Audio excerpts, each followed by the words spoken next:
I call this meeting of the Northeast Independent School District to order. Let the record show that a quorum of board members is present, that this meeting has been duly called, and that notice of this meeting has been posted in accordance with the Texas Open Meetings Act, Texas Government Code, Chapter 551. The board will now adjourn into executive session pursuant to the following sections of the Texas Open Meetings Act. Texas Government Code, Section 551.074, to discuss personnel or to hear complaints against personnel. And the time is 5:30. The board will now reconvene into open session. The time is 5:50. Item 4, matters from executive session. A, personnel including but not limited to administrative appointments pursuant to Government Code Section 551.074. 1, possible action regarding routine personnel including but not limited to administrative appointments. A, Executive Director of Human Resources. Do I have a motion to approve the Executive Director as discussed in executive session? So moved. Thank you, Mrs. Winkley. Do I have a second? Second. Thank you, Mrs. Williams. All those in favor say aye. Aye. Opposed? The motion carries. Item B, Principal of Wood Middle School. Do I have a motion to approve as discussed in executive session? So moved. Was that Mr. Byer? That was me. Thank you, Mr. Byer. Do I have a second? I second. Thank you, Mr. Leos. All those in favor say aye. Aye. Opposed? The motion carries. Item C, Assistant Principal of Reagan High School. Do I have a motion to approve as discussed in executive session? So moved. Thank you, Mr. Hilliard. Do I have a second? Second. Thank you, Mrs. Winkley. All those in favor say aye. Aye. Opposed? The motion carries. I can tell you who they are. That's okay. So, Madam President and members of the board, the new Executive Director for Human Resources isn't so new. We all know her, Shyla Witten. Congratulations, Shyla. The new principal of Wood Middle School will be Brad Hensey, and the new assistant principal of Reagan High School will be Tammy Wickline. We will bring them at a future board meeting for you to introduce them to you. Thank you very much. Item 5, presentations. A, budget study session number 3, Mr. Villarreal. But we have somebody who signed up to speak, so I was going to let them speak first. Yes. Hello, Mr. Anderson. You need to read your thing. Oh, yeah, I need to read my thing. Sorry. No? Can I just move on? The trustees welcome comments from members of the public during this time of the meeting. Generally, board members do not respond to public comments during the meeting, although members may request further information or a future agenda item on a matter raised during public comment. As explained fully in the board's written procedures for this time, the matters from the floor portion is a limited public forum. Accordingly, speakers may present on a topic related to district business for up to 3 minutes, but are not permitted to make 1, personal complaints about an individual staff or board member that should be raised using the district's grievance policies, 2, a personnel action, 3, a student disciplinary matter, 4, a complaint about a particular student, 5, or pending litigation. Any person who persists in speaking on these topics after being directed not to do so will lose the remainder of their time to speak and may lose their privilege of addressing the board at future meetings. We also welcome written comments at any time, either through email at board@neisd.net or by mail, care of the superintendent's office at 8961 Tesoro Drive, 6th floor, San Antonio, Texas, 78217. Ms. Huey. David Anderson. Thank you. Good evening, Madam President, ladies and gentlemen of the board, Dr. Micah, executive staff, and guests. My name is David Anderson. I live at 2007 Jolie Blossom 78247, and I'm a director for the Northeast Education Association. I'm speaking tonight regarding the compensation package that will be voted on. NEA submitted a salary proposal to each of you in May. NEISD showcases itself as the best ISD in the area. I agree. I'm an employee of the NEISD, and I have 2 children attending NEISD schools. With that being said, I am sure that NEISD can figure out a way to give their employees salary increases more than 2% for certified and 3% for the support staff, then cutting away 10% for health insurance increases. NEA is asking that NEISD stop using employee pay as a corner to cut when making its budget and to step up and recognize the indispensable efforts of all our employees during the pandemic. The board vote is not just about budgeting conservatively. It's about setting priorities in the budget, and your vote will show all employees your true priorities. I will also remind you that NEA proposed stipends for educators working in Title I campuses, increased stipends for advanced degrees, stipends for paraprofessionals with degrees, and employee retention bonuses for all employees fall and spring.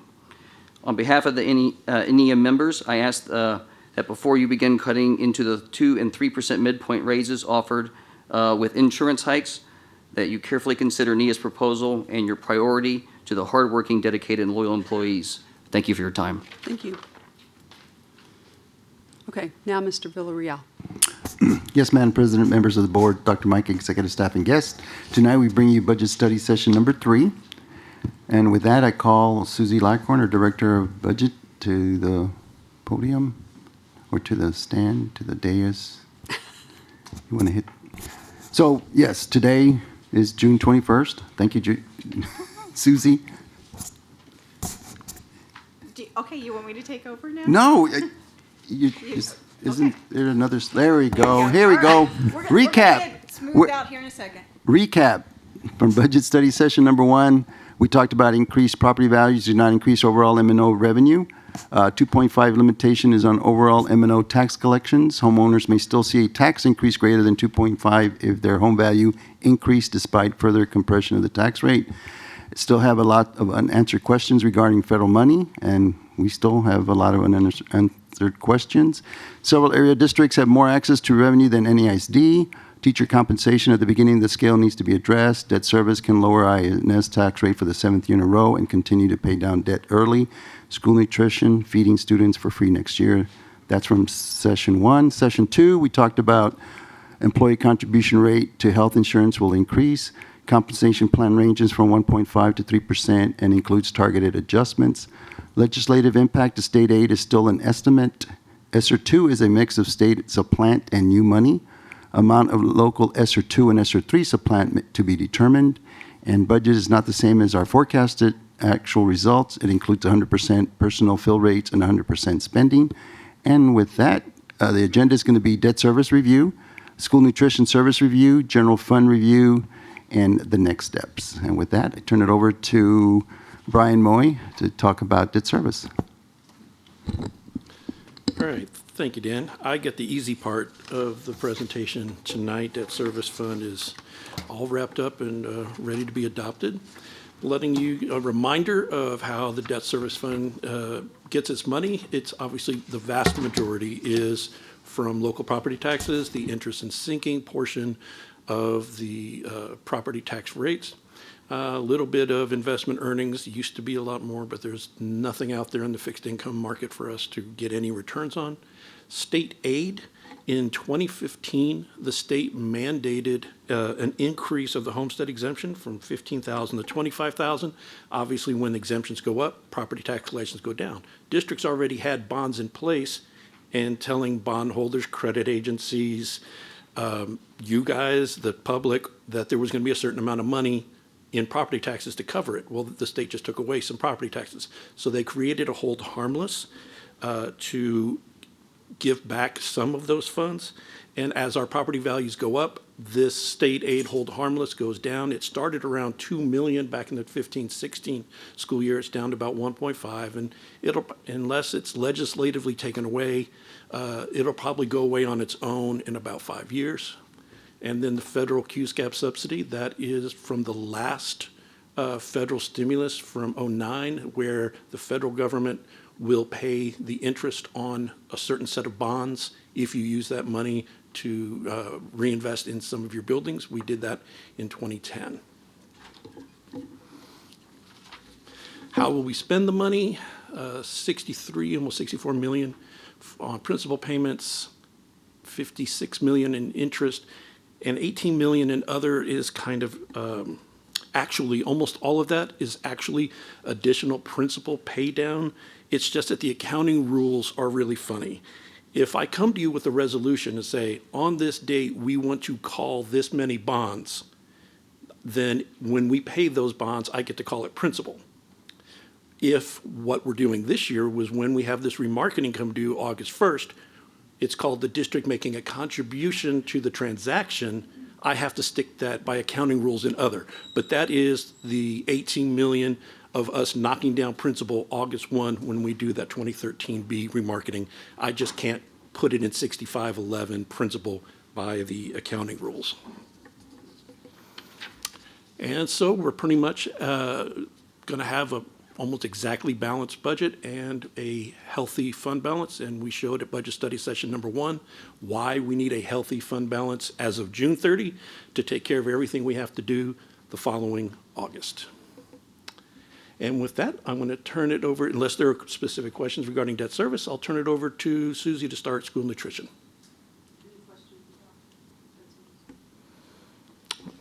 Great, thank you. So we talked quite a lot on budget study session number 1 about school nutrition.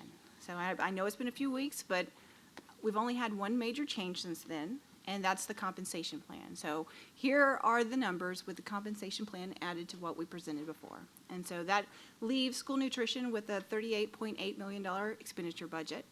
We're going to talk more in depth about function codes and these categories when we get to the general fund, but as you can see with school nutrition, no surprise that most of the costs go into food services. And when we combine that with our revenue, now we're looking at a $3.1 million increase to fund balance, and that'll bring us up to 2.8 months of fund balance for school nutrition. If you remember from that first budget study session, we had shown this slide and it had 3.1 months. And we talked a little bit about how the feds don't want us to be over 3 months. And so adding the compensation plan brought that right in line. All right, so let's talk about the general fund. We've shown you this almost every week, talking about enrollment. Obviously, enrollment has such a huge impact on our budget. It impacts our revenue, how much we're staffing at, and it even impacts the budgets we provide to the campuses. And so we talked a little bit last time about those campus budgets. And here are the rates we use to allocate the discretionary budgets for the campuses. Each campus gets, based off of our projected enrollment, an unweighted allocation for every student. And then for the students that fall into free and reduced, at-risk, and mobility categories, we give them additional funds. This was developed through our Transforming the Future program. So we had a lot of community input and staff and a nice big committee working together to develop how we allocate the funds to the campuses. So this was a very collaborative process that we did several years ago. So after we calculate their total, then we make sure every campus is above a floor and that it stays below a ceiling for a total on a per student basis. And this just takes you through a sample high school. So you multiply our rates times their projected enrollment, calculate their total, make sure it falls between the ceiling and the floor, and then we actually remove pennies by rounding off the numbers and calculating the rates. And then at the end of January, we actually have actual enrollment for the year. And so we'll go back through and adjust those budgets with the campuses once we have actual enrollment in January. So, but we start off the year with our projected enrollment numbers. That gives our high schools over $200,000 in their budget, and our middle school average is around $75,000, and elementary's average around $45,000. But again, they'll all vary based off of their particular enrollment and their particular student populations. All right, so let's talk about the big budget. Last time, I showed you a slide a lot like this, but it was comparing the current year's forecast to next year's forecast. And we talked some last time about how forecasts and budgets are two different things. Budgets are worst case scenario where we're planning for 100% fill rate and all the dollars being spent, and forecasts are what we're expecting to actually happen. Now, it's no big surprise that most of the changes between the current year's budget and next year's budget look a lot like what I showed you in that forecast slide. But I just want to walk you through it again because there are a few different things. We start here with the adopted budget for 2021.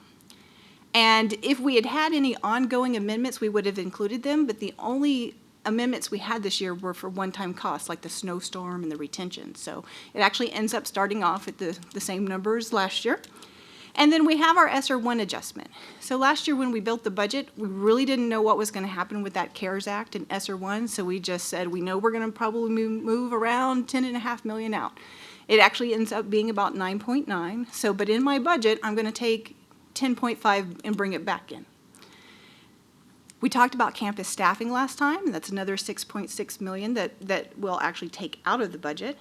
And the compensation plan, we talked about those additional allocation requests. Now I'm netting them against the one-time requests that were added to the 2021 budget that I no longer need to carry over into 21-22. So that's a net effect of 800,000.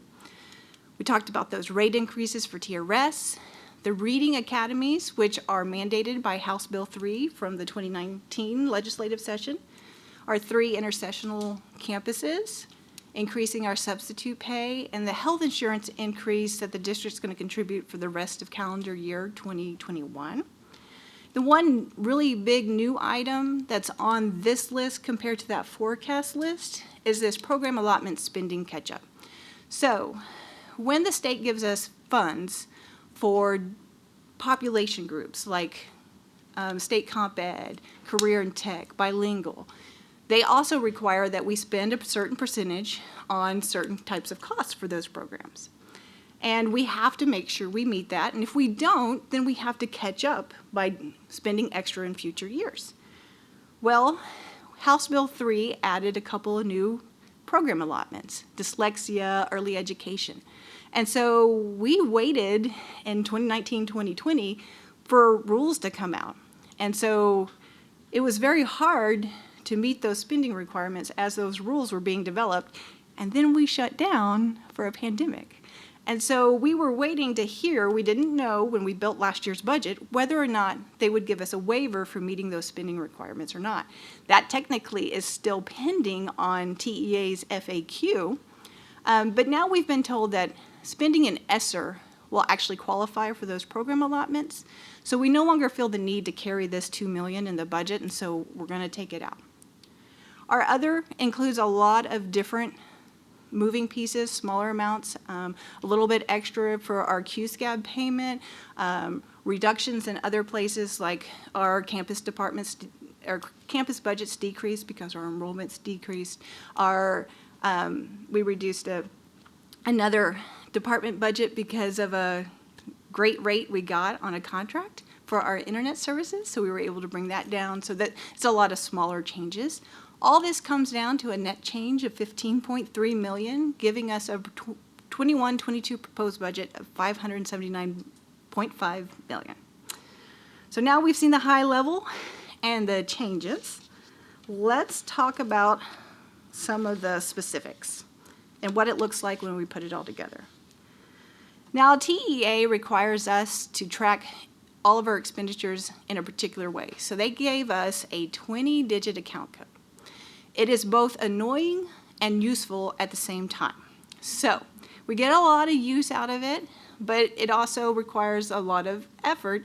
But the great news is we can show you different looks at the same budget. And so this look is basically based off of a segment called the object code. And it kind of describes what you're paying for, right? So salaries and benefits, you can see throughout all the categories, our percentages stay pretty consistently. And we spend 86% of our budget on salaries and benefits. Now, next year's number is going to be higher. So despite cutting staff, we have a compensation plan, those TRS rate increases, and that health insurance contribution driving cost up more than the cuts. And so we'll see salary and benefits increase next year as a percent of our budget and in total. Contracted services are staying about the same. Now, contracted services it's a really eclectic group of transactions. About 35% of contracted services is utilities, and another 34% is actually charges from within the district. So we have a couple of departments that operate in internal service funds. And so what that means is that their salaries and department budgets actually live outside the general fund. And then they charge the general fund for their services. So we do this with technology, the police department, telecom, document management, printing, and copier. And so they all live in an internal service fund, and then they charge back to the district. So a good 34% of this $46 million make up our charges to ourselves. So we're contracting with Northeast for services. Other things included in there are like the Bear County Appraisal District fees, legal fees. There's a lot running through contracted services. It's a really broad category. Supplies and materials are staying about the same. Again, that includes a few things that you might not expect, like fuel and parts for maintenance and transportation. Other operating costs, it actually has kind of a big decrease here. And when I was talking a few minutes ago about that program allotment spending, that $2 million that we added to the budget last year, since we didn't know what we might have to do or where we were going to spend it, we actually put it all in other operating. So this decrease here is primarily related to that $2 million that we are no longer going to keep in the budget. And other operating includes quite a few different things, employee and student travel, but insurance is actually one really big piece of that. And then it truly includes the account that you put things in when you can't find any other account to put things in. So that's truly what it means by other. And then other uses, the primary thing here is the Q-SCAB payment that we set aside each year. And I'm sure Mr. Moy and I cannot wait until 2027 and it's paid off and we no longer have to say Q-SCAB in these meetings. And then we've split out, just a reminder about that $10.5 million that out of last year's budget that got shifted over to ESSER for CARES. And then just a reminder, this year's number, or 21-22's number, is still to be determined. So as we get further in our ESSER plan, then we will know what shifts and what doesn't. But at this point in time and for budget adoption, we just don't have enough information to determine what to put here yet. All right, so another segment of the 20-digit TEA account code is the function code. And they roll up into these categories. So this is a very high level by function. You are going to adopt the budget by function code. And so this is a high level look at it. TEA calls it a general operational area, but we're going to talk about them in more detail so that you get a feel for what each one includes. But as you can see here, instruction and instruction-related items is really where we spend the bulk of our dollars, over 65%. And we're very consistent on here. So let's get into a little bit more detail so that you can see what those function codes are doing. All right. So our first and biggest function code is instruction. And the salaries for teachers and instructional assistants, subs, and instructional materials will all go in here. So almost anything that's directly related to the classroom goes into function 11. And you can see here that we're looking at a $12 million increase. And again, this is primarily because of that $10.5 million that were moved over to ESSER 1. When we were planning it, we put it in function 11 because that's where the bulk of our costs are. And so that's where the bulk of that increase comes from. A lot of these increases are coming from our compensation and our TRS and our health plan increases. So you'll see a relationship there in each of these functions. Function 12 is instructional resources and media services. And I always laugh at this name because in my head it's always library services is what I call function 12.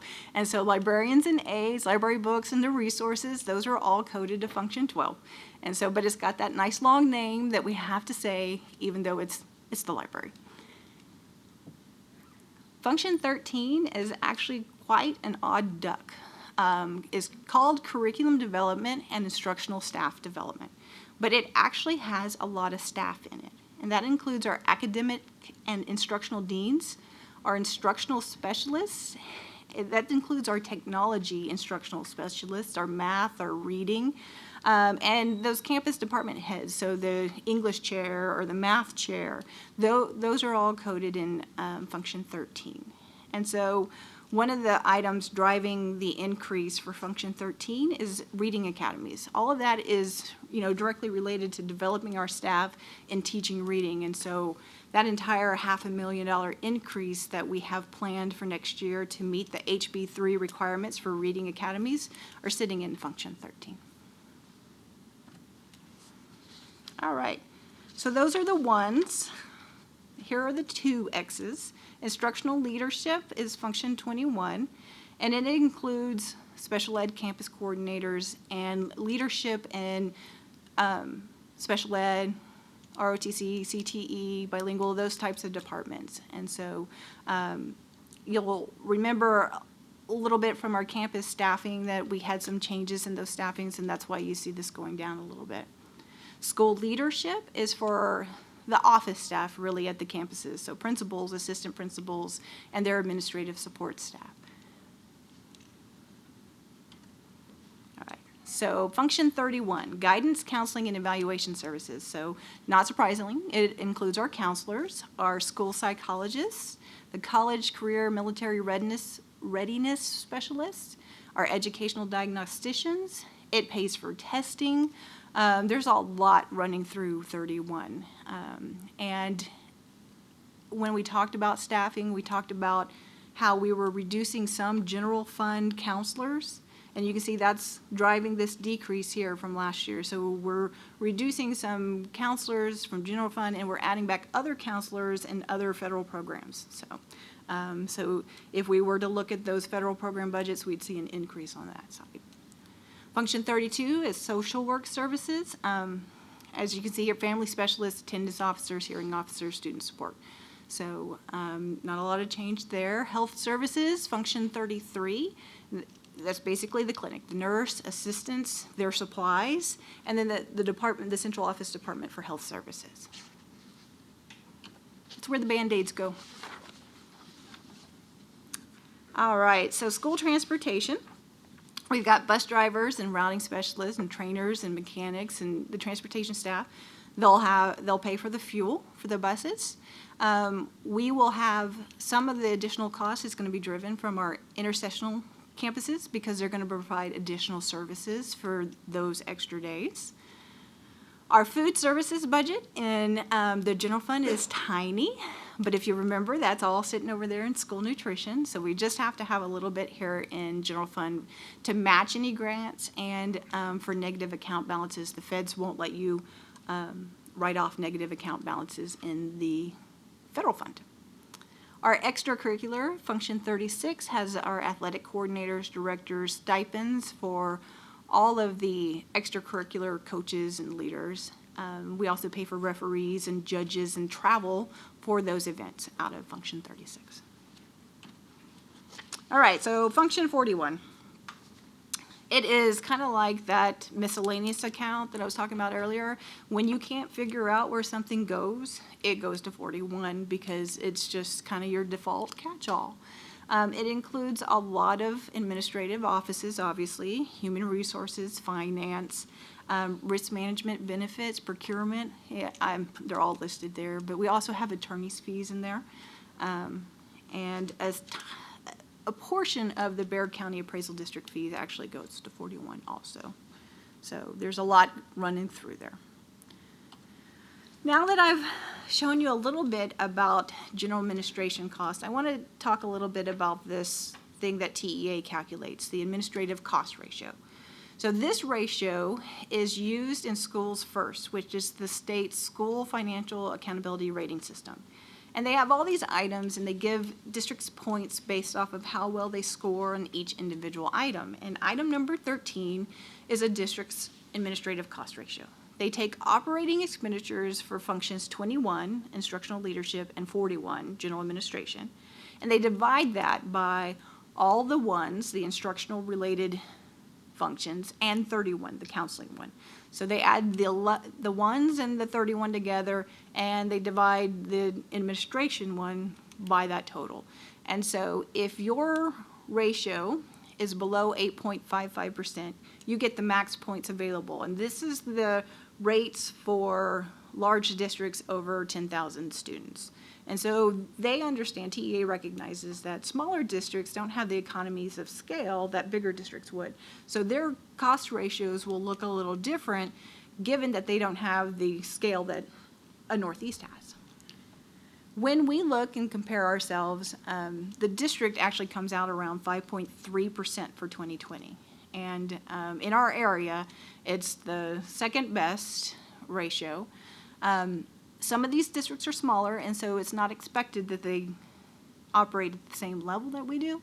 But A district that's almost twice our size has a very similar cost ratio, so we feel real good about what our split is in this regards compared to our peers. Now let's get back to function codes. That was a nice little break out of that dry function code thing, right? You got a whole bar chart instead of just a slide with a bunch of numbers.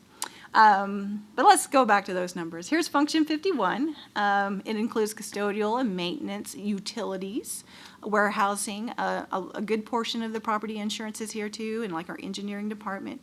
And if you remember, one of our big additional allocations requests was for that increase in property insurance. That was about $450,000. And so that's driving part of this increase here over in function 51, in addition to the compensation plan and those things. So function 52 is for security and monitoring services. And so almost all of this is for the police department's internal service fund billings, but not quite. Anytime you deal with, because of that word monitoring, anytime you deal with radios on campus, you actually end up having to code it to function 52. And so there's like radios and some of that kind of stuff is in function 52. It's kind of funny, just the odd things that end up in some of these function codes. But it's primarily the Northeast Police Department in function 52. And data processing services is function 53, and this is pretty much our MIS, network services, those departments, and their billings. Community services is like our partners in the education team, our volunteer services, and this increase actually is partially due to that adding kin at our intercession campuses next year. So here are some of our odd function codes. The ones that start with 9 are always very unique. So 93 is our share of the regional day school program for the deaf. And so we do a shared service arrangement with Judson, Comal, and Alamo Heights to provide services for deaf students in the area. And so this is our piece of the cost of that program. Function 95 is for our juvenile justice alternative education program. And 99 is the majority of our payments to the Bear Appraisal District that they said we have no control over. All right, so that was all the function codes. Because the 20-digit account code also includes location, we're able to see how much of the budget is allocated to campuses and how much is allocated to non-campus. And so if you look at this slide, we're at 81.5% of our budget can be directly allocated to a campus. And then the remaining 18.5% would be things like maintenance and transportation, where it's not quite as easy to allocate that to a particular campus. And so we're going to talk in more detail about each of these. The campus budget included 90% of it is from salaries and benefits. So 73% of salaries, 17.7 from benefits. We've also have 5.8 million for subs. The services, again, is primarily driven from those internal service fund billings from our police department and technology and those departments. And then we've got utilities, supplies, and travel. So $472 million of the $579 million budget can be directly attributed to our campuses. And when we look, let's just break down the salaries a little bit here. No big surprise. Teachers and aides are by far the biggest piece of the salary budget for these campuses. Then you have all the other categories for the staff that live there at the campus, but it's $268 million out of the $344 is teachers and aides. And those are driving a big driver of your Function 11 costs. So now let's take a look at the non-campus piece. Not nearly as heavy on salaries and benefits. So instead of 90%, non-campus makes up about 62% of salaries and benefits. Our services here We'll include some internal service fund billings, but it also includes the Bear County Appraisal District bills, the JJA, pre-K for SA bills, legal bills, and some contracted maintenance. So we cannot repair everything ourselves, and so we have some contract agreements, like our water chiller cooled treatment plants that does our HVAC, that those have a contracted maintenance agreement that would fall into this category. Utilities, supplies, those, of course, also include parts for maintenance and transportation and fuel, and other. Other includes, again, a lot of strange things: insurance, student and employee travel, the shared service agreement that we were talking about for the regional school, for the day school for the deaf. That's in other there, and all those miscellaneous things that we don't know where else to code, that's of course. Then we break down, here's a breakdown of what the salaries are. It's 52% professional, 10% paraprofessional, and 37% auxiliary and support. Now this slide gives you an idea of, by department, that non-campus budget. And so of the non-campus budget, transportation and maintenance make up 31% of the total. And so those are the biggest drivers when you get to the non-campus section. The other departments, you can see they're listed out and sorted by cost. The tax appraisal and collection, that is the total for Bear County Appraisal District, and that's what, again, the rates they set for us. Then executive staff is a little bit misleading. Just bear in mind that it's not all staff. We actually have contingencies buried within the associates' budgets for things. So Mr. Jimenez pays for a lot of student travel out of his budget. And so we've got nice systems for when they're traveling, and if it's a playoff game or if it's a certain something and it meets a criteria, then Mr. Jimenez kindly pays for it out of a travel allotment in his budget. So it's not all salaries by any means. It's also paying for the Social Sentinel, where we contract with a monitoring service to look for threats on social media. And so we pay for that bill out of our associates in our executive staff's budget too. So when you get down to other, that includes smaller departments that I just ran out of room on the slide. So that includes departments like internal audit. It also includes that QSCAB set-aside payment in our other operating and other use source. It includes the legal fees, those types of things, and all grouped in that all other. And with that, we can summarize our budget and our forecasts. So we've tweaked our forecast and our budget a little bit since the last time we met. So revenue got a little bit better, expenditures got a little bit. And so now we're looking at a proposed budget for 21-22 of a net loss of $25.7 million, but our forecast is only a net loss of 10.8. And bear in mind that this also is before we move anything over to ESSER 2 or ESSER 3. Even with this, even if we don't move anything over, we'd end up at 3 months of fund balance based off of our projections. So that's 21-22, and I'm not going to say it's in a nutshell because it really was a lot bigger than a nutshell. But coming up next, Dan's going to talk you through what happens later this week. So hopefully Thursday, we bring you the budget for public hearing and for adoption. Hopefully approve the 21-22 compensation plan, the final amendment that we have to do for 2021's budget, and then approve the fund balance commitments as of June 30th. And in September, we bring back the tax rate for adoption. And with that, we turn it over for any questions you all might have in any of the detail. Questions? I have a few questions. Okay. Ms. Williams? So going back to, gosh, trying to find that slide Well, campus-based budget allocation slide. I think it was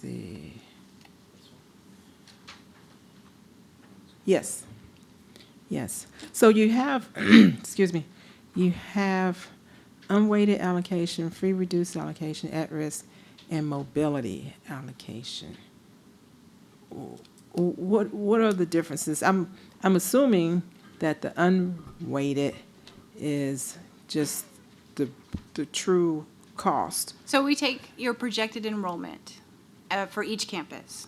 And so the total enrollment for each campus we'd then multiply, say we're expecting 2,000 kids at that high school.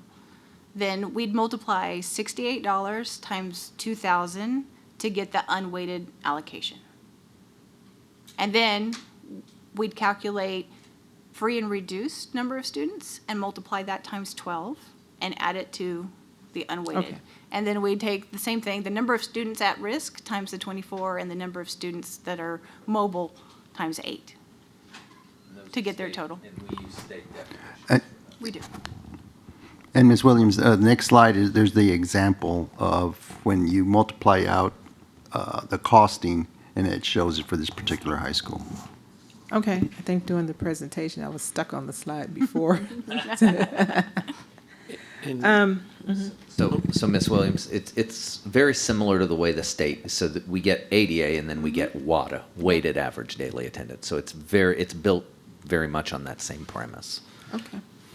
So, and to let you know, they can, one student can qualify for all 4 allotments. So, I mean, just if you're at risk and EcoDis and you have moved, well, that campus gets 68 plus 24 plus 12 plus 8, all for that one student.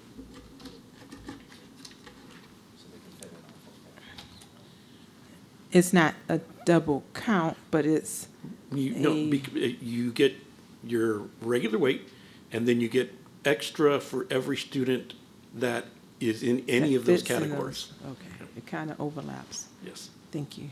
And, okay, thank you. And then on the general fund expenditure budget slide, I don't know what slide number that is. Yes, that one. So you said contracted services is mostly utilities, fees, technology, things like that. So I'm assuming, and I know that TEA, they have their own method of budgeting and fitting into categories, and it's not like your usual or typical budget.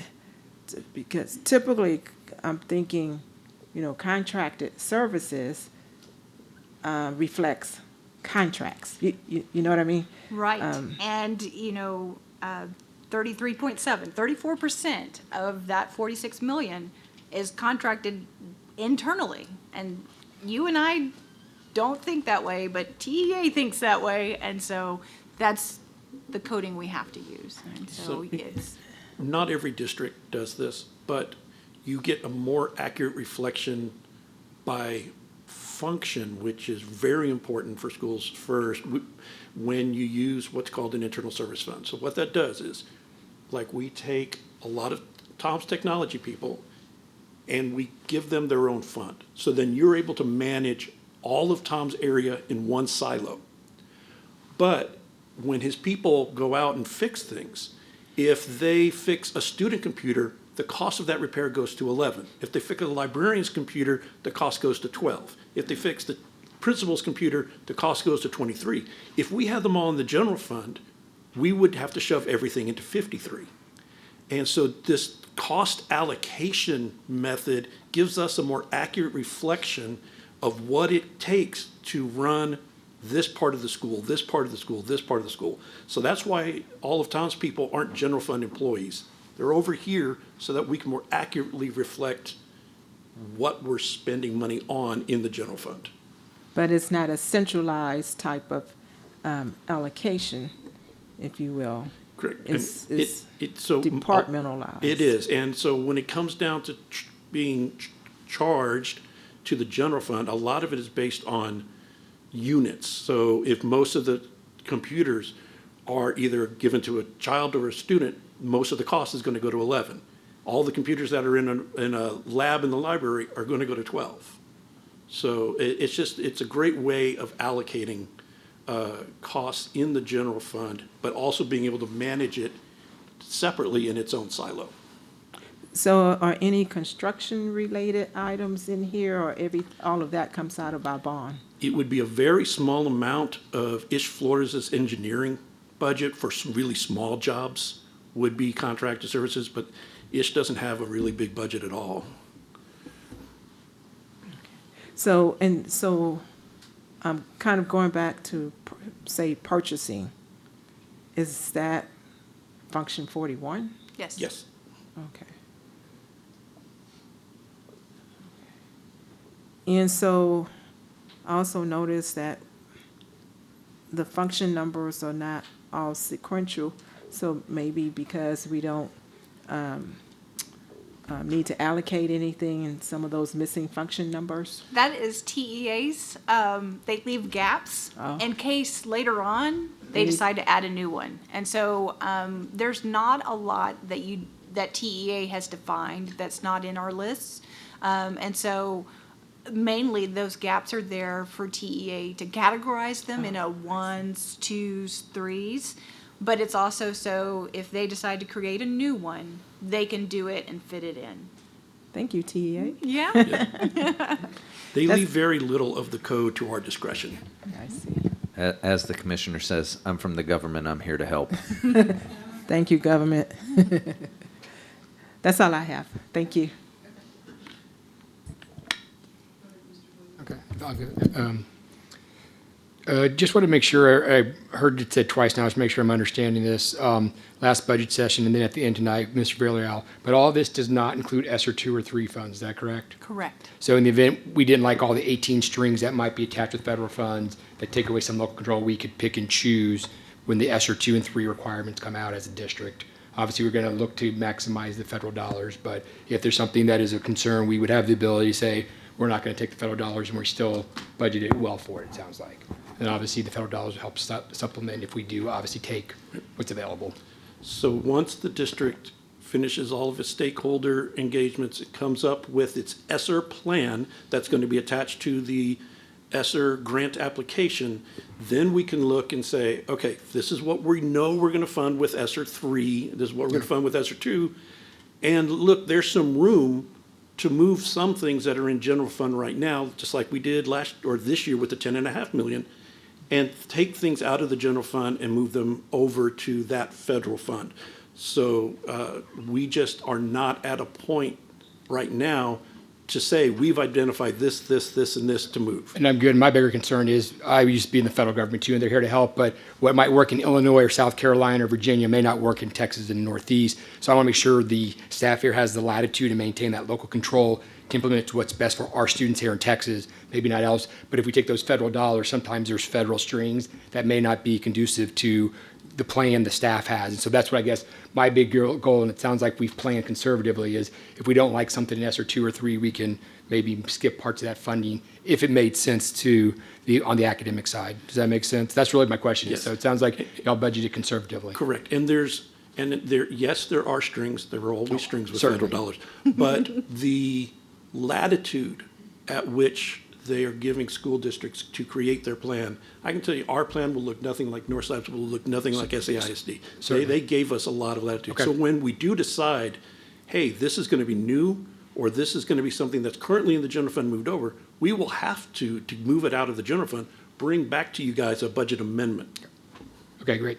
Can we go back to slide 3 real quick?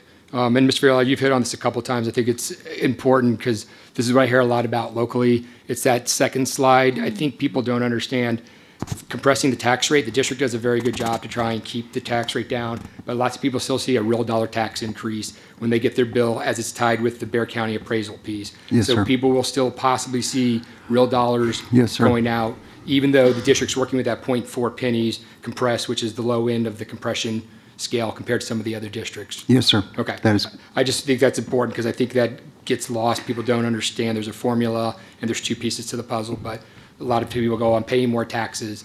What are y'all spending it on as a district? And so it's still real tax dollars to them because their property value went up, but their house it's unrealized dollars. But the difference is they don't necessarily understand, so that it's important we say we're trying to be smart with their dollars as much as possible. But I think that gets lost on people because all they know is they paid more in real dollars, taxes. Right, and they also don't have that other piece where the state takes away, and that we're locked in on a total, and it's just an allocation between the property taxes and the state. Right, and they can't also take money out of their house necessarily to pay. It's not unrealized. Okay, no, that's great. Can we go to slide 24? It's line 41. We were talking about last time, but then we said we'd stick to the detailed stuff. On the general admin, this year we were at 14.6, which is showing up there. But I noticed on the amended 3, we're up at 15.6 million for 2020-21. The amendment 3 budget that we approved. Yes, so remember, that amended budget includes the retention, and so I am not showing it here because it was I'm sorry. No, Go ahead, I'm with you. No, and I Just- appreciate it. I guess my real question is, what drove that extra $1.1 million under that general admin this year? I'm guessing it may, well, I'll let you tell me. When I don't know if you remember, way back, well, I don't know if you might not have been here for that part. I may not have been. Okay, so our state revenue is based on what the Comptroller of Public Accounts says our property value is. That doesn't necessarily always jive exactly with Bear County Appraisal District. Sometimes the comptroller's version of the property value is too high. So there is a protest process where we have a consultant, I forget what an agent of ours, who will file the protest. He has all the data on all the places where the comptroller's value is too high. They appeal it to the comptroller. Comptroller says, yes, you're right. They send a new value to TEA to recalculate state aid.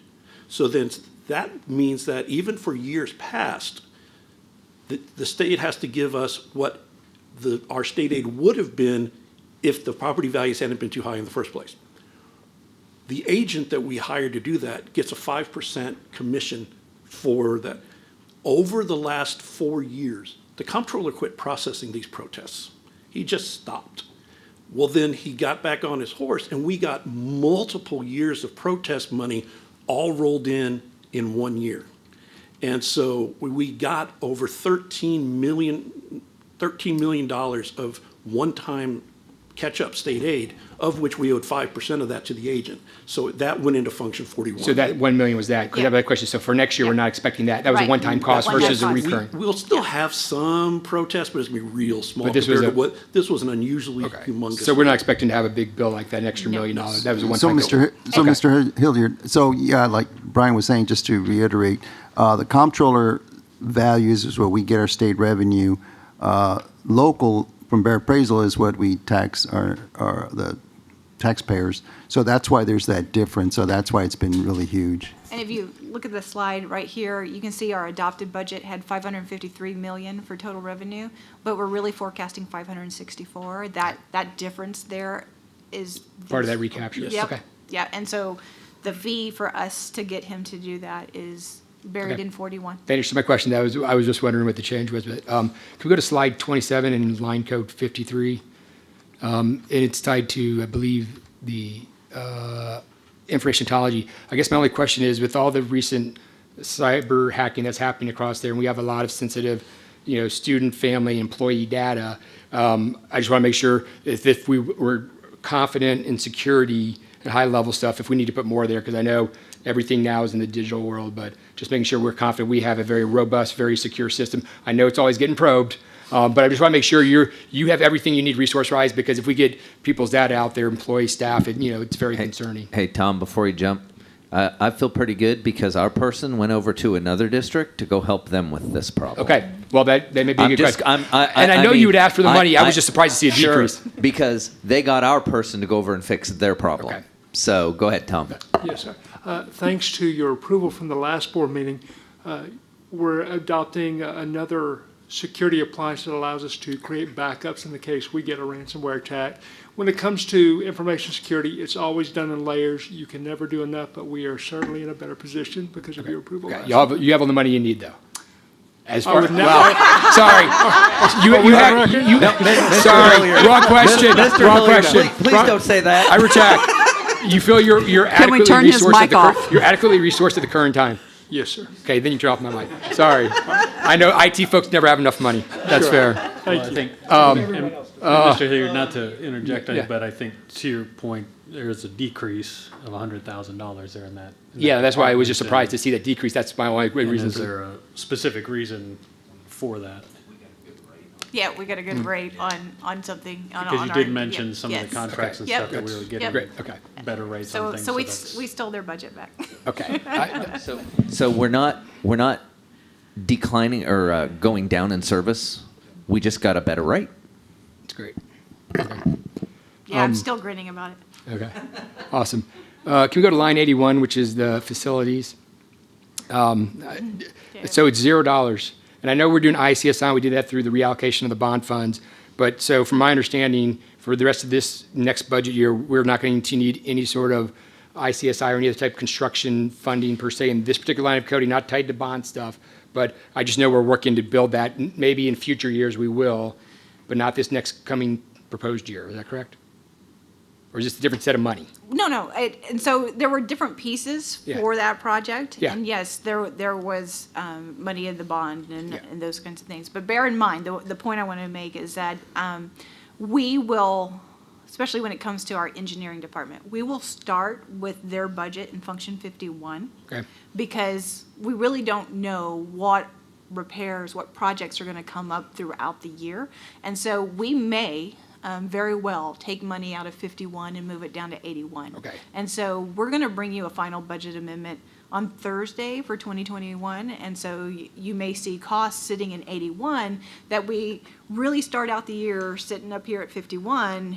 And as we realize, this is a bigger project and it's really more of a construction than it is a repair. And so again, this is a really fine line between what TEA wants in each function. And so we may shift costs. Okay, from because I know our Dr. Mike budget said in from the out years, we may do further expansion, but would that fall under 81 or it might be 51? Just, It really it depends so on it what depends you're on what doing. the scope of the project If is? if it's going to be brand new, like ICSI, that would be 81. Okay. Yeah. That was my real question. That's where, in Correct. future years, if we do continue to build and expand as is planned for the different phases, that's where the. So Mr. Hilliard, we're actually about to submit a grant for about $8 million Okay. for ICSI. So that'd be even better, because I heard the word grant. Awesome. I just was wondering in general, with the building, that's just the most current construction I'm aware of. Yep. I have a question, and it's really about the awarded bid categories. So I've been watching as we're getting awarded bids every month for the last, 7 months I've been on the board. And there was one, it's bid 10319, which is under food and catering services.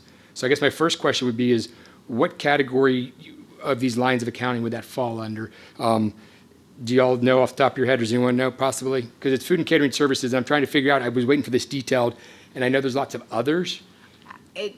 Honestly, when we were looking at object codes, food is going to fall under other. Okay. And it really has nowhere else to go. So then my next question is, who signs off on these bids? I know we did the awarded bid, but, because the reason I asked is in January, we had $500,000 for Sugar Mamas Tasty Treats. March was Baked Frost Sprinkles. In April was Iced with Love, and they're all $500,000. So we're talking, that's $1.5 million right there just on sugar treats, trying to tie this. And I understand there's coming to catering and different costs, but how are we tying that back to educational mission? Who's signing off on that? At what level is that getting signed off as we as the board approve this expenditures? Because I know there's expenditures, but that's just a lot of sugary treats that I'm trying to figure out what we're doing with them and what are we getting for that $500,000 each time we do that.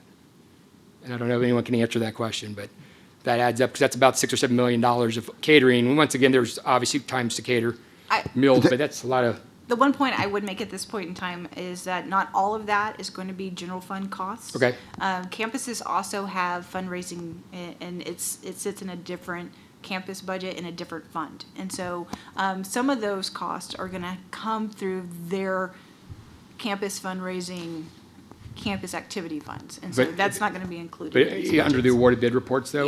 Yeah, those reports include all funds. Okay, so that may not be just general Yeah, funds, because correct. the big picture being is public dollars, public Yep. scrutiny, how do we explain to the taxpayer we're spending $500,000 on treats, and then what are we getting for that $500,000? Are these all audited, I would assume, at some point annually, these contracts? that we award these bids? Well, I mean, the bids that are awarded, I mean, you referenced, I guess, one. There's multiple. I mean, I can give you No, sugar mom, they're yeah, baked with love. But those are, I think that's at a maximum point. That's not something that we're just going to give that bid to whoever you mentioned, the 500,000. Anything that's over 50,000, we bring to you anyway. Those were just awarded bids that we open up and we have them there just in case somebody uses them. But on the detail, whenever we do spend something, I mean, we bring it to you. I mean, I'm not Okay. sure we would spend $500,000 on suites, but That's what I was trying to understand, Yeah. because that seemed like a big number, but And- so and- that's just but the I- awarded bid, and then yeah, as it's just we- an awarded bid. So that's what I would need to look at and Okay. see how much we brought to you. That doesn't mean that's what we're going to spend. I think when they open the bids up, they put out bids for different departments want X amount. So we just put 200,000, 100,000, 50,000. Doesn't mean that that company's going to get $500,000 That's just worth the of cap suites. on that awarded bid if they were Yes, to we fulfill can't a go full anything order. over any Mr. higher. Hilliard, you're hitting on the exact same question I asked when I first took over. Because I was looking over those bids and I was asking Dan, why is this, I mean, 500,000 for what? And that, so that we're not coming back to you, if we said 10,000 and then we come back to you next month for another 10,000 and then we come back, there's this number that's put and we can spend up to that point, but it doesn't mean we've spent that. And then we come back for the 50,000 plus consigned. Yes. Correct. Okay, Yes, so sir. these are just the general open, this is the services we want from And you, but when it's we not brought- actual dollars necessarily. Correct. What we Yes. brought on last Monday, it was a pretty big stack of bids. All those are just open. It's not that we're going to spend those amounts. It's that we don't have to come back and ask for permission to for another 200,000 or another 500,000. So those are maxes. We still bring to y'all 50,000 and above. Okay. And anyone who submits those, it has to go through the appropriate purchasing requirements. So Okay.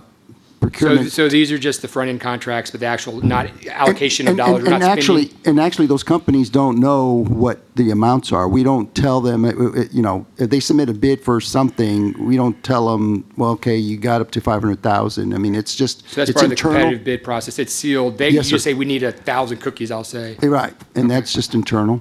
So it's, if I may interject, Yeah. so it's almost like an IDIQ or a task order Yeah. where you can go up to this certain amount with the company or for a certain activity, but that does not at all mean that, you're going to award that total amount Yeah. Yeah. at that one time to that company, correct? Yes, and it's kind of like open. I mean, any of our schools can use it. Anybody who participates with us in another district or whatever can use it because it's kind of like a co-op type of bids.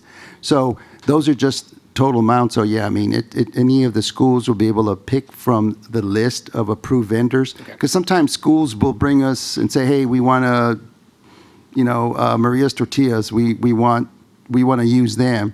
So then we document everything and we send them a packet, they submit it, then we open it, and then, so that's how, what that is. But yeah, I'll go back and look at the sweets ones because, yeah, that seems. It was just, they were big numbers, and now going back to how is that supporting the educational mission, not that everyone doesn't like a cookie Yeah, every now and then, but right. that's a lot of money for cookies. And going back, there was one, I already forgot which one it was. We had listed it at 550,000 and it was only for 55,000. So I'll go back and make sure that they're all correct. Okay, I appreciate you explaining that process to me, because I would thought they were actually, each of those individual companies are getting that amount out in the front end. That seems like a lot, so thank you very much. I think those are my questions. Thank you, Madam President. I've got a couple. Going back to what Ms. Williams was talking about with the per school allocation and the recap on that, can you explain the floor versus the ceiling numbers? Because I heard you say that you adjusted the number so that you didn't hit the with the basic allotment and you didn't go over the. Right, so this is a high school. Right. The unweighted amount per student, $68. If we had if Johnson had only 1% economically disadvantaged, no mobility, they had none of that, we would bring them up to $74 because we just say $176,000 for just the $68 per student is not enough to run the campus for the year. Okay. So, but if a campus that has a lot of students in all the categories, we also say, yeah, but even though you have all the students in all those categories, you really should be able to operate your campus at an amount of nothing more than $96 per student. Okay, so we're making adjustments. We're not just, obviously, we're not taking the 68 plus, blah, blah. We're taking that, but then making an adjustment based on our historic sort of knowledge of the district and how those schools operate. And typically when we run through these calculations, we have very few campuses that don't automatically fall within the floor and the ceiling. And so Right. there's very few that we've got to move in either direction. Okay. One of the things, I just want to clarify also, one of the comments you made where we were talking about the teacher or kind of resources and we've $6 million in realized savings, I guess. And you mentioned staff cuts. I want to make sure we clarify that we're not cutting staff. Correct. We're it's reducing. through retirements Yes. and other Yes. attrition and that type of thing. So, Yes. okay, you said staff cuts. I just want to reiterate that's. Yeah, that's a anybody good heard catch. That we're not- is- We're not talking about cuts. Yeah, and I will tell you, Ms. Whitten was just briefing me on this, that, every year we've always been able to do this. This year, we had a few pieces, but they were able to get them all placed. Right. So anybody that was displaced, we were able to do it through attrition and move folks around throughout the district. Okay. When we were talking about the function codes, I had a couple of, I guess, just comments or questions about those as far as, I don't know what this one jumped out, function 31, we're talking about, you mentioned with the counselors and testing and evaluation services. Does that include like outside testing services that we might contract with, or does that fall under a different category or function code? It would include that. It also includes like all of the AP, the AP Advanced test, placement. Advanced yeah. placement tests. Okay. Without And I know that we've just in this year gone out and started testing all our students for gifted and talented, that type of thing. Was that all done in-house, or is that something that we contracted with other folks with? No, that's done in-house, but we In-house. do order the test and we do it right here internally. Okay, okay. And then on the function 93, or those catch-all categories that you said kind of had some interesting things in it. When we're talking about our allotment, our share of things like the school program for the deaf and some of those other, the JJAP, are those, is our share based on just how much we use it, our size compared to other districts? How is that money allocated for us to put in quote our share for $765,000? How are we? How are they telling us that's the amount that we have to pay? From what I understand, correct me if I'm wrong, it's based on an interlocal agreement between these districts and relative how many students from each of the districts Right. will be going there. Okay, I assume it was based on number of students that maybe it's a historical trend or something like that allows us to do that, but. Mr. Byer, for the Juvenile Justice Alternative Education Program, that is based per student. And so there's a charge of about $135 per student that goes there for a discretionary placement. Okay, And so if you have, I guess if you have anywhere like for 70 days, because it's per day also. right, So one student by itself can cost, for 70 days placement, can cost about $10,000. yeah, So if you're looking at 35 students over all of the district, that's close to that $3,500 or $350,000. okay. Yeah, And for the regional day school for the deaf, Yes. the vast majority of the students enrolled are Northeast ISD students. Okay. We employ teachers, certified teachers for the deaf and hard of hearing, interpreters, and also paraprofessionals that are certified interpreters. So there's two different levels of licensed interpreters and then also paras that sign. Got it. And then the school districts who send students pay us based on the level of support that their students need. got it, okay. That helps a lot, because when you're not sure if it's just, okay, well, your district's this size, so you have to pay this much, and your district's this size, but it sounds like it's based on use and number of days and that type of thing. We have a so. shared services arrangement that we have to submit to the Texas Education Agency for approval, and we're the fiscal agent as the largest district. Got it. And the host. Okay, great, thank you. And then I think one sort of catch-all question is, how many different functions are we paying property taxes out of? I feel like I heard that All like right, six so different the times. the collection of taxes, we pay Albert Oresti's office in 41. Okay, Appraisal district, we pay out of 99. okay, And the appraisal district is based on how much value is in Northeast ISD property as a percentage of the entire county. got it. So we have no choice in that. Yeah, we have no choice, and they send us a budget. I mean, they'd let us know, okay, our budget's gonna be X amount, and a percentage of your, it's like 21% or in the past, the property value in Bear County. So that's why we were on the hook for 21% of whatever their operating budget is. Got it, got it. And I probably said Bear County Appraisal District when I meant the tax Gotcha. collection okay. office. Yeah, And Bear that's County- just- That's just me rattling off up I here. may not have so- heard the clarification I in the think two. I think I misspoke when I said So- it, but. I heard that a few times, and so wanted to make sure. Yeah, Bear County Tax Office is out of 41. Okay, Yep. So none of your taxes to Bear County go to fund Bear Appraisal District. It is all on you as a board, it's the taxing units to fund Michael Amosquita's operation down there. And he does a great job, but it's. And after they finish and after they do an audit and they figure out what they have left, districts do get a refund, or the entities might get a refund from what we've paid them. got it. Okay. That's all I had. Thank you very much. Just actually a curiosity question on the follow-up to the tax offices. I know there was one district for a while that had their own tax office, and they. Judson? Yeah, and they did their own, what Michael Amosquita does. Have we ever looked at that? To me, it seems like it would be massively labor-intensive. It's very, because remember, we have to send some people out and do the appraisals, and we have to send, and then we have to have a review board, and we have to have the staff. And I guess back in this district in 88 or 89 or 87, they closed down their internal, because they went, I think they can still probably do it a little cheaper. They're a little bit more automated. Yeah, I know there's still a few school districts in Texas that Yeah, do their own. yes, ma'am. But, yeah. It was just a curiosity thing. I can't even imagine us Yeah, trying to take on that it would be. also.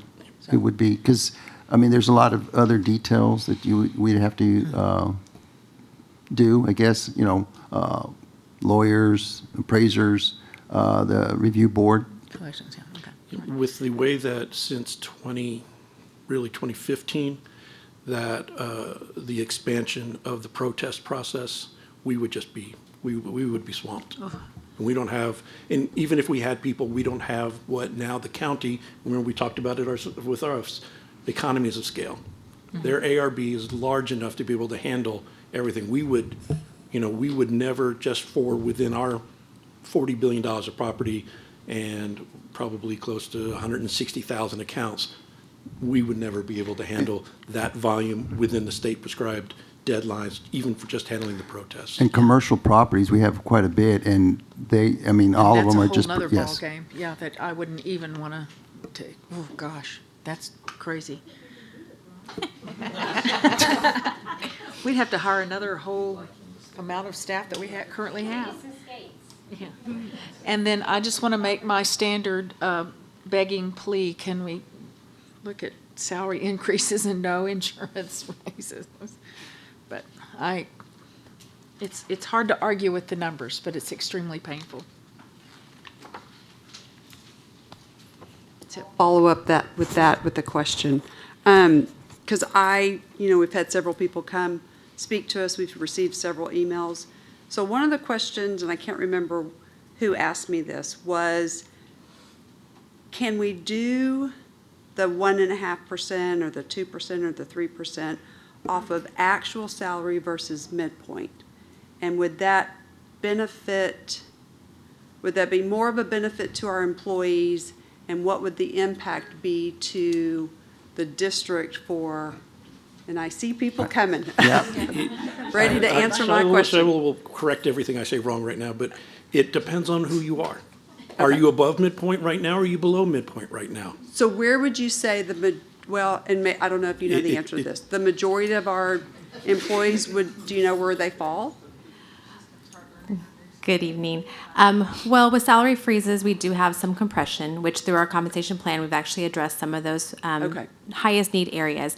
So ideally, in any compensation strategy, you're not trying to move all your people to the maximum of the pay grades. They're control points, obviously, for budget purposes. We do establish a minimum, midpoint, maximum schedule.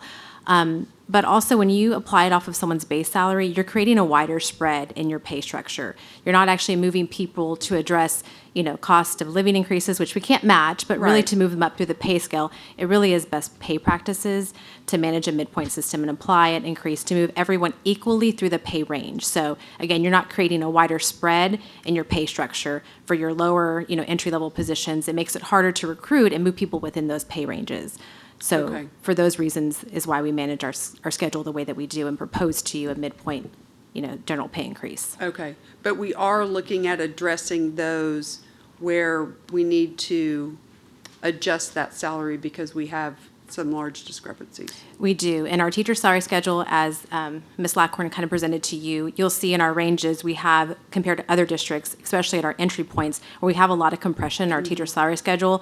So we wanted to create some of that spread in those ranges, again, so that we could see differences in those years. So our strategy we presented is to do that and target those areas. And then also within some of our positions in which we have a high turnover and large number of vacancies. So there are auxiliary parties, even though it will show 3%, in some positions such as bus drivers, food service, our special education assistants, custodial, we're really giving them more of an increase, again, because we have a higher need. And compared to market, also we want to better align and avoid some of that compression. Okay. I don't know if I got the answer to her question, though. Do we have more employees at midpoint, or do we have more employees that it would help? I mean, what is the greater number? Sorry, to answer that question, more between the minimum and the midpoint. We don't have as many employees are going to sit above the midpoint or towards the maximum. So it really does benefit more employees to do off of the midpoint because they're going to get a larger percent increase. Sorry that I didn't It's clearly okay. answer that. Thank you for clarifying that. Okay, I'm sorry I interrupted, but go ahead. Were you finished? No, I just wanted to whine and complain some more about, I want bigger raises and no insurance. But Okay. no insurance increase. Well, I think, That's, Ms. Garner, related to that, we have also heard from some folks that have explained to us about the fact that they would come back with either actually zero increase over a month or a negative, a deficit to their monthly take home. And I'm curious as to what percentage of our staff, employees and teachers that might actually impact. Have we seen that or been able to ascertain where that might fall? Yeah, actually. And I know a lot of it has to do with the folks that are in that kind of 90-10 health insurance plan that maybe those increases are impacting them negatively. Correct. Well, like, there was an example given last Monday, and I believe they were trying to use the absolute minimum of an E1 and someone who's on PPO high family. In that case, would it possibly go negative? Yes, but do we have anyone anywhere near that salary? No. Not. Susie worked really hard looking at all of our active employees. Right. And there was only, literally a handful, 8, was it? 6, 8, something like that, where it could, when you combine the raise, Yeah. the increase in health insurance, the increase in the employee share of TRS, where their net pay will go negative, but they're all on PPO high family, and they're not full-time employees. Remember, we get benefits at 20 hours. Right. So these were Okay. people who were working well less than 40 hours and taking the richest health insurance. Okay. And so, Mr. Byer, to answer that, as we were going through this, I asked them to look at this. In fact, we sat down and looked at a lot of different pay grades to see, as we looked at talking about a health insurance premium with this, is could we make sure to offset, which is also then how Shyla got involved with really taking a look. So this is really a process. It's not, I don't come in and they don't say, what do you want to do? And I just kind of give them a number. Right. You know, it's really takes us a long time to go through it. And so what we did is we were looking constantly at, because the folks I always worry about, and what I say is our paras, it's our hourly folks. And how are we going to make sure that whatever we do doesn't adversely affect them in a negative manner? And so we started there and we started looking at it. And so to that point, I'll tell you, it was our exact conversation. There were 8 E1s. 2 of them do not have health insurance through us. There were 6. And of the 6, none of them suffered a negative consequence as a result of this pace and the benefit piece. Because we talked about it shortly after the board meeting. Okay. Because again, what we're always, now, look, in full transparency, are there folks that are not going to? Yes. I can't, Right. I can't prevent it because again, when you're taking a very costly health plan, you know, there are going to be, but again, for those people that may get adversely affected by it, there's the 80-20 plan. And again, I want to just remind everybody, 90-10, most people don't offer 90-10 any longer. That plan just doesn't exist.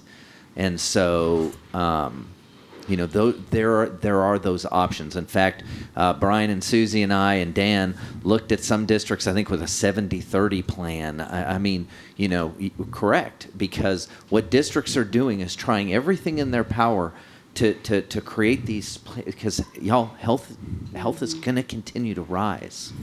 It just is. And, you know, again, we self-fund this plan. It's us doing it. And so we always have to balance. You know, a former district that I worked with took it away because they could not manage it, because it just, as health costs started to rise, they couldn't figure out a way to make it all work. We've been blessed that Steve and Valerie have done such a great job for so long. So we always have to balance that piece off. And look, I mean, this was a hard conversation for us all as we looked at health. You know, I'm on the health plan too. We need to get Dan off of it, but and so you know, it's always that give and take. You know, I mean, you know, as I've watched and I've talked with these folks across the state, y'all, there are districts that are going to give 0%. 0. They cannot do a pay increase. There are some locally, the best they can do is 1%, and they're having consternation over that 1%. There are some folks that are giving larger than what we're proposing. But as Brian and Susie explained to y'all, you know, some folks have access to more money than we do. And everybody's heading towards the same course. At some point, they're going to quit growing. They can't do, and revenue's just going to stagnate unless you go out for a TRE or some other means to do it. You know, and there are districts locally that are having that discussion right now about going out to, you know, for a TRE. So it will be interesting to see as this all kind of plays itself out. You know, and look, y'all, we haven't even talked about, you know, House Bill 3 just kicked recapture down the road. At some point, that's well, let's be honest. Yes, I mean, sir. that's something we always have to be continually looking down the future, is when are we going to get there? And so we're always trying to give the employees the very best that we can at this given moment, but make certain that we have an eye to the future, because this is how districts get in trouble. This is it, is they worry about the present and they don't think about the future. And these guys and lady do a really good job of trying to equal it all out. And I can tell you, I gave them some heartburn through this, you know, about trying to do pay and push them a little bit and challenge them a little bit. And Shyla came in, and poor Shyla had to redo compensation a couple of times, and I mean literally from scratch. Once, because she brought it in, I was like, well, that's not going to happen. So we're going to have to redo some stuff. But you know, it's always with the goal in mind, is to try to give the very best that we can today, but looking in the future. That's the and it's hard.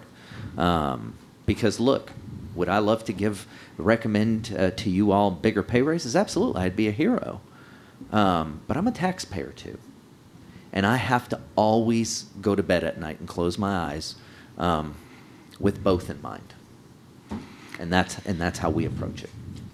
I think part of the frustration comes from seeing, like you're talking about districts that are doing larger raises and things like that. There's a district further down on Interstate 10, quite large, and they're doing a flat $2,500. I can really appreciate what they're doing for their staff right now. And as much as I whine and complain about, I want more for our staff, I do appreciate the fact that we are trying to protect their future and that we are looking down that road to see what could possibly happen. And those are the districts that are getting the media coverage, and we're not hearing about the ones that are not going to be able to do that. And this is really like a fairy tale or something, but with a big if in front of it. If ESSER came through with all kinds of funding that covers with fewer strings than we could ever anticipate. I don't see it happening. I know none of us do, but if something happened, would we be able to look at some type of retention supplement in the future to... Okay, good. Yes, ma'am. Yes, we can. Just again, I've got to have that hope. No, absolutely. Yeah. And so you will see that in Thursday nights. We were just finalizing some of that today. But again, you remember, it's great that we have a July 1, but we're still learning so much as we move. And each time, again, we take a cautious approach to it, but we do it in a manner that that these two really can go to bed at night and not sleep the whole time, because they do a really good job of what they do. They really do, and they look at a lot of different things, and I bring them things that I read from around the state, and I'm like, well, how can this happen? And then they come and they teach me about it, and they're like, well, Dr. Michael, let me show you this. And so in the process, I'm learning a lot.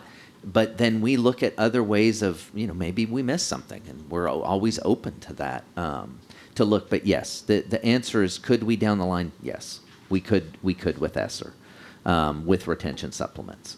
Those are things in there. Thursday night you'll hear about, such as recruitment. What do we call it? Shiloh recruitment, or what's that called?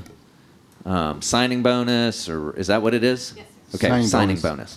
For hard to fill areas, but what we talked about is looking at that in a different way, because oftentimes signing bonuses are given at a one-time shot. So I hire Mr. Hilliard. I'm sorry, Mr. Hilliard. I always turn to the left and see you. So you're going to be the subject of. So we didn't hire Mr. Laos. We hired you. He came in second, but. So we've hired Mr. Hilliard, and let's say it's in a something that we've deemed as a very high need. We can't find these people. Traditionally, what we do, it was give you a one-time signing bonus. So what we talked about is maybe what we could do is look at that, because I don't want you just for a year. I want you for the next 3 years. So I'm not going to share with you what I explained, because as we've all learned, these ideas are taken. Yes. But yes. I shared with them a different idea about it that I think Shyla is taking a really hard look at, because it's a way to do it over time, to hopefully hold on to you, because we've done, we've gone out, we found the unicorn, so to say, that we just can't find. Now we want to keep you. So how do we keep you around for a little bit more? Because, hey, in a year you get a signing bonus of $1,500 and you can leave. And then you can go to the next school district and get $1,500 and so forth and so on. It's how do we keep you? So that's what we're taking a look at, is how to use those as a potential retention tool. Well, but retention is a feasible thing, because it's, ESSER goes away in 3 years, and then this is not the gift that keeps on giving. Right. Then we're hung remember, out to dry. Exactly. Remember when we forgot when we forgot about those federal dollars back in 11. That's how it gets dropped to the bottom line, and then we've all are trying to figure out how to fund it all, and that's Remember, we've done a great job as a district of always, through attrition, downsizing. You push this, and the only option then out of it, as we all know, once you have contracts, it's a RIF. And a reduction in force isn't just simply about downsizing. Now people really have lost their job, but it also creates a financial impact for us with future bonds and things. So there's a lot of pieces tied to that, and you know that is truly a last resort that you always want to get to. So we're always looking at ways to make sure that does not happen. Did you have anything? Yeah, Susie answered everything. Okay. Great presentation. It was a great presentation. You guys and girls always do a wonderful job, and you're so well prepared, and you do an amazing job, and it makes it easy to follow along and to understand, because this is not easy to understand always. Did anybody else have anything else? Okay, so Thursday night, right, is the big night. Yes, ma'am. So we will need a quorum Thursday night, just in case anybody has any plans. Please make sure we get that. Yeah. Everybody's going to be here, right? Yes. As of right now, you've got a full house. Perfect. So, okay. And thank you for your understanding for me missing budget study session number 2. And thank you for the wave, Mrs. Winkley. Yes, you're welcome. Congratulations. Congratulations. All right. Thanks again. Item 6, adjournment. The time is 7:20. Everyone have a great night.